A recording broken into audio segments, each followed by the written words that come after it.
Hi, and welcome to Black Heroes, presented by AT&T Dream in Black. What's up, guys? I'm Shannon Cross, Senior PR Marketing Specialist, podcaster, and host of Black Heroes here on HBCU Digital Network. Today, I've got a Black hero that you have to meet. Her name is Amaya Woodley. Amaya, welcome to the show. Hi, I'm so excited to be here with you guys today. Guys, she is amplifying Black voices, stories, creators, all of it. And she is an editor at Blavity. Thank you so much for joining us. First of all, we've got to know, what is the HBCU that you attended? So you know I have to put the illustrious before, because everybody does that right before the HBCU. So I'm gonna have to do that for mine. So I went to the illustrious Winston-Salem State University. That's what's up. That's what's up. So what was that experience like in Winston-Salem? I always say it's kind of like an indescribable feeling. You know, when you step on to that campus for the very first time as a freshman, you're like all bright-eyed and excited. You don't know what to expect. And I also didn't really know that many people who were going to Winston. So I really just had like me and one other friend when we were at Winston. But, you know, it kind of felt like taking in like a big, deep breath and just like inhaling and just receiving all the experience, all the culture, all the resources, the vibes, all of that. It was just like a big breath of fresh air almost. And were you a journalism major?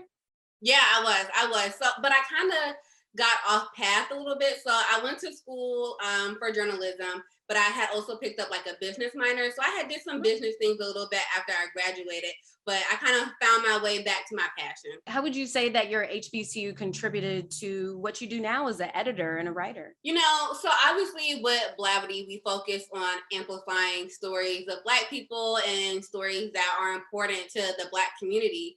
And so having that connection going to a HBCU and seeing, you know, the diaspora of the Black community, because I think a lot of times people think that Black is just African American or just somebody from down the street, right? But there's a huge diaspora of the Black community. So, you know, having that understanding and being able to connect with, you know, with the Black community on various levels.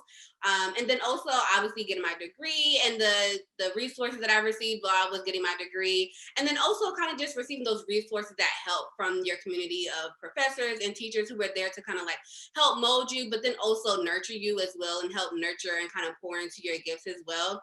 I think that's something that, unfortunately, as a Black student, I don't know if you would necessarily get that. I can't say I never went to a PWI for undergrad, but I don't know if that's something that you would get if you went to a PWI as a Black student. And how did you actually break into Blavity? So like I said, so I had a business minor, so I kind of got sidetracked a little bit. I was doing some consulting work, and I was living up in the DC area. And you guys, I hated what I was doing. I knew I wasn't walking in my purpose. I knew I wasn't walking in my gift. And I would literally go to work every single day crying. Like I knew it was just not what I was supposed to be doing. I knew that, you know, that wasn't what God had for me. So I kind of just made a plan to get back to my goal, which was to be a journalist. And so I ended up going back to grad school. So I got my graduate degree from American University in DC. Okay. And then after that, I kind of just found my way with a couple of different internships, working at CBS News, working at some local television stations in DC, and then also moving my way back now to Charlotte, which is where I'm from, working with a local television station in Charlotte, and then now currently where I'm at, Blavity. So it was a roller coaster kind of journey, but if you stay faithful on your path, you'll end up where you need to be. That's so true. That's so true. What would you say is one of the hardest parts of writing? That's a good question. I think sometimes you can get a little too in your head, right? I'm so used to looking at a screen all day, every day, and constantly writing out words and headlines and all these different things. And after a while, I think your brain kind of just becomes fried. Like it can't handle any more sentences. It can't handle any more titles. Like your brain literally is just fried. Tapped out. Right, exactly. And so I think, you know, sometimes that can be one of the most challenging parts of it.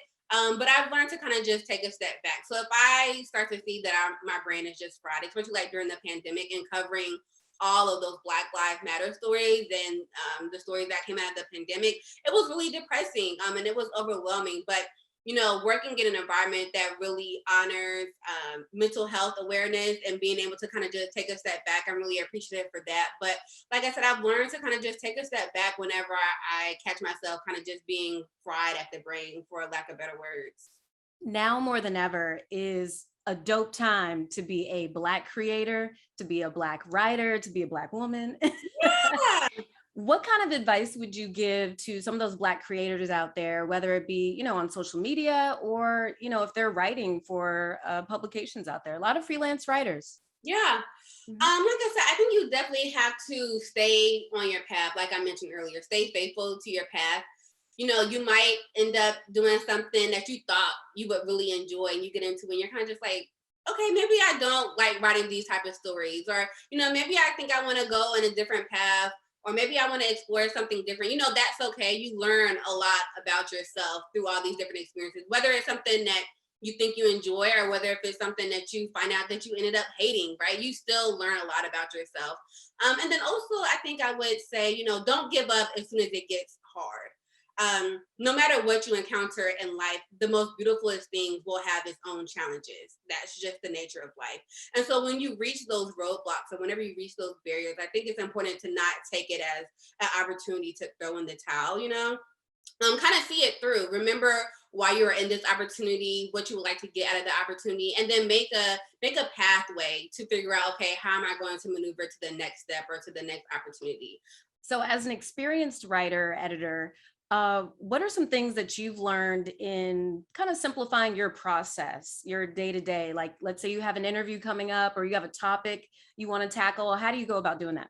Yeah, I've definitely learned to get out of my head, right? Like it's really easy to overthink a lot of things that you do. And so I allow myself to be like, okay, no, we're not going to overthink this. We're going to put our best foot forward. And I think, playing some music, getting the vibes right, kind of just allowing your mind to kind of just be free and just really setting the vibe for whatever it is that you're getting ready to approach, whether if it's an interview, or if it's a story, or if it's a day, with a lot of meetings or whatever the case is, setting the vibe of what you hope to get out of it. So recently you came out with an article on Busta Rhymes and how this whole versus battle drama. Tell me about this. Like, nobody's trying to see Busta? Apparently, I mean, so when you think about Busta Rhymes, like Busta Rhymes has been doing this for a very long time, right? Oh, yeah. And his flow is catchy, it's fast. And then when you think about not just his lyrics, but like his creativity, like he is one of the most creative rappers ever. Like when you think about music videos, like he goes all the way there. So for people not want to go up against him, I can understand why. Like he's a lyrical and creative genius. When I saw that, I was like, what? Nobody wants to go against Busta Bus? But I get it. I can understand why. Yeah, I do too. Seriously, like for folks watching this, if you have never seen him like in a freestyle battle, he's even done like the cyphers on BT. Yep. You know how they do that on the award show. And so, yeah, no, you don't want to see Busta. Like, right. And then, like I said, like if you look at his music videos, like he just go look at his music videos. I mean, I could go down a rabbit hole on Busta Rhymes. I absolutely love him. But yeah, I can understand why. I wouldn't want to go up against him either. You gotta come correct if you're going up against Busta. And then if he does a versus, who would he even go up against? I mean, that's what he says. So I think in a Complex interview, he said that he would go up against like Jay-Z or Eminem, or it was one more person that he had also said. I can't remember the third person's name, but even still, I mean, it's no shade or no slight to any of the other people, but I really couldn't think of like another male rapper. But I will say this. Okay. Missy Elliot would be a good one. Because when I think about the creativity of both of them, I mean, I think they're pretty equal if we're talking about the creativity and also just talking about their catalog. I would like to see that matchup. That would be a good versus battle. Yeah. Because I can't, like you, I can't think of any guy that's like a good match. I mean, Jay-Z is Jay-Z. Right. But yeah, I don't know. That's a hard one. Missy Elliot, Swiss Beats, Timbaland. If you guys are watching this, be a Busta Rhymes and a Missy Elliot versus battle. I would definitely tune in for that. Yes, make it happen, right. Please. So what, I know you've put out a lot of content. What other things are you proud of that you put out over the last year?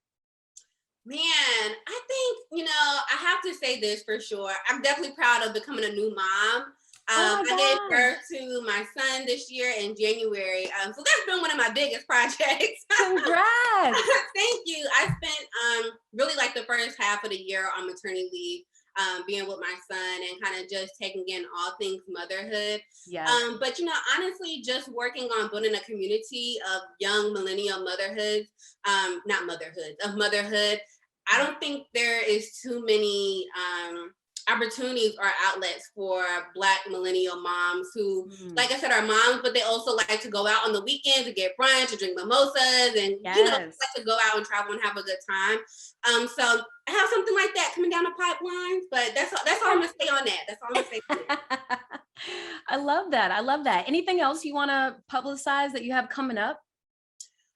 Really, like I said, I'm really focused on all things motherhood and trying to balance that and, my 9 to 5 being an editor.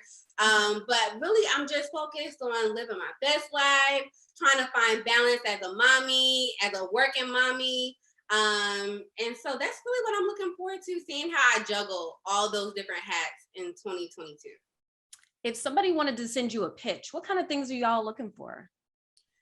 Well, I think whenever people pitch stories, I think you have to make sure that you are familiar with the publication that you're pitching towards, because not every publication publishes the same type of content. And so I have a lot of times people will pitch stories, and if you just take like a quick glance at Blavity's website, we don't publish anything like that.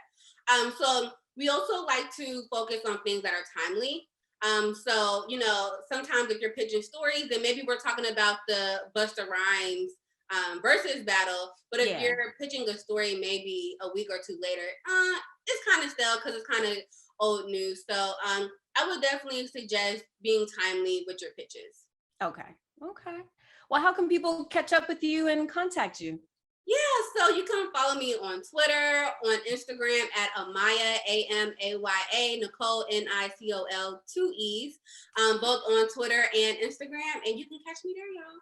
I love that. Well, thank you so much for joining us, Amaya. Inspired? You should be.